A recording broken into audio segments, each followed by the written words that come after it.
As you can see from my resume, you know, I was a lifeguard for like 8 years, so that's basically babysitting. So 2 kids, I got this. This is gonna be easy. What about ghosts? Excuse me?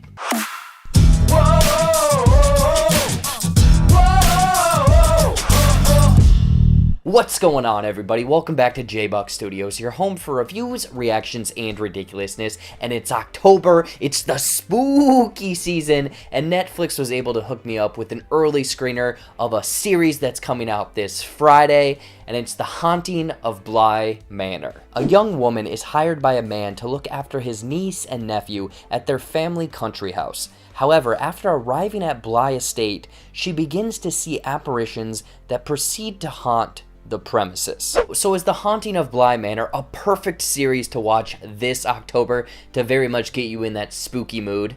Let's find out. But before I get into my thoughts, let me know what you guys thought, or I guess are looking forward to, of Bly Manor, and if you actually watched The Haunting of Hill House, because you know it's the same people and everything like that. Now let's get into some of the good. So I'm going to be honest here, quick thing, I have not seen The Haunting of Hill House, so I don't really know how these compare, so take it with a grain of salt. But what is put into this, The Haunting of Bly Manor, it's very much taking the turn of a screw, that story or short story adaptation, and very much making it into a 9 episodes series. We actually got a movie of this, a really bad movie earlier this year called The Turning. So I was a little bit aware of the story and whatnot, but this is very much more fleshed out. And I think Mike Flanagan very much being involved, creating this, kind of being in charge of this ship essentially. I'm aware of his film Dr. Sleep, and you can see that the aesthetic, the shots, the very symmetrical down hallway shots that very much kind of set up this unsettling feeling, and also like a creep factor, a very scary, you know, not necessarily jump scares, but there's a fright factor in this from both, you know, drama, supernatural, horror vibes. But also, there's, like I said, that feeling of being like, oh God, I cannot believe that happened. So this is very much perfect for those horror fans. And the thing is, like, his sensibilities, his aesthetic, everything Mike Flanagan put into this, it's gorgeous to watch this. Again, they are set in this very secluded manner. There's also other buildings on the property. There's a lake and whatnot like that. But it feels like it's such a spread out thing. Like, it is, again, this contained setting, but there's so many different locations, essentially, and rooms within this manor. It never felt like we were seeing the same room over and over again. So this felt very refreshing from episode to scene, where these characters are exploring different parts of this mansion, but also bringing in that uneasy feeling because we haven't seen that scene before, or we haven't seen this room before. What is going to be in the attic, essentially? Building into that horror, scary factor and whatnot. And I think the thing that I really appreciated, and I will say, pay attention when you are watching this series, because there are so many things in the background of hidden frights, ghosts, little things that maybe move, that I thought it was almost interesting to kind of keep an eye, you know, keep one on what is happening, but also search around the frame to see if anything is moving, anything is in the background. So if you're a fan of any of that stuff kind of jumping out, or not necessarily jump scary, there are a couple, but things that are very much kind of hidden that are frightening, especially if you don't know are there. And rounding out the positives for myself, I mean, it's the performances, production design, and then the score or lack thereof score. I mean, the performances from some of our leads, Victoria Pedretti, I believe, and Rahul Kohli, and then even the kid performances in this, you know, children actors and stuff.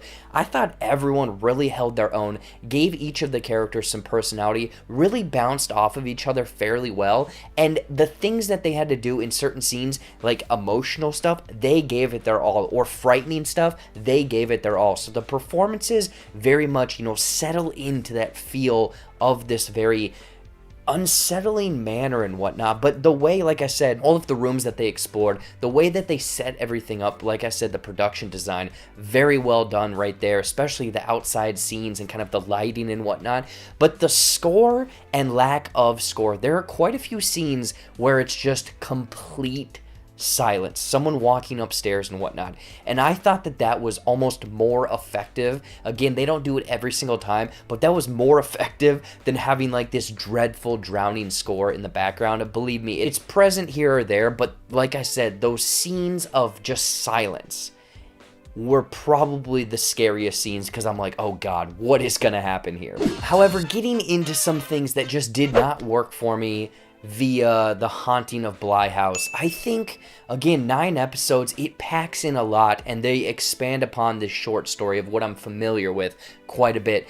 But I think that a handful of episodes in the later part of the season feel like the pacing literally is driving along and hits a brick wall and completely stops. I understand why they're exploring these characters individually, going into kind of their past, their present, and how they interact with all of these other characters, but it honestly, from the first 5 episodes, it completely halts what they were setting up, almost the momentum in a sense, that I very much was disinterested. Again, I had a great time with the background stuff and everything else that Mike Flanagan and crew set up, but I thought the pacing was very detrimental to what they were doing in this overall The Haunting of Bly Manor, what they were trying to go for. And with that pacing for probably 2 or 3 different episodes, the story was convoluted as hell. I was watching this and honestly had to pause it to be like, what the f*** are we doing in this? Are we talking about this person, that person, how they all connect? Where is this really going? Because they do take a couple individual episodes exploring some individual characters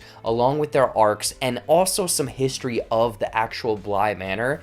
That again, it was this mixture of pacing and what is going on with the story. How does all of this connect to what I was loving over here? So I had a problem with some of the story. Again, it started great, ended perfectly, but it's that in between for a couple episodes that very much threw me off, and I was very confused on where the story was going to go and how some of this content was going to come back into play or play into some of the stuff that we had already seen before. Overall, The Haunting of Bly Manor, I think, is a wonderful October spooky series landing on Netflix. With it taking this source material and expanding it in an interesting way, performances, production design, lack of score, and this tone that very much is a drama, family drama, almost haunted house flick. However, with some pacing problems in a handful of episodes, with the story becoming very convoluted, I'd recommend checking out The Haunting of Bly Manor. Again, I went in not expecting a whole lot. I'm not a big horror fan,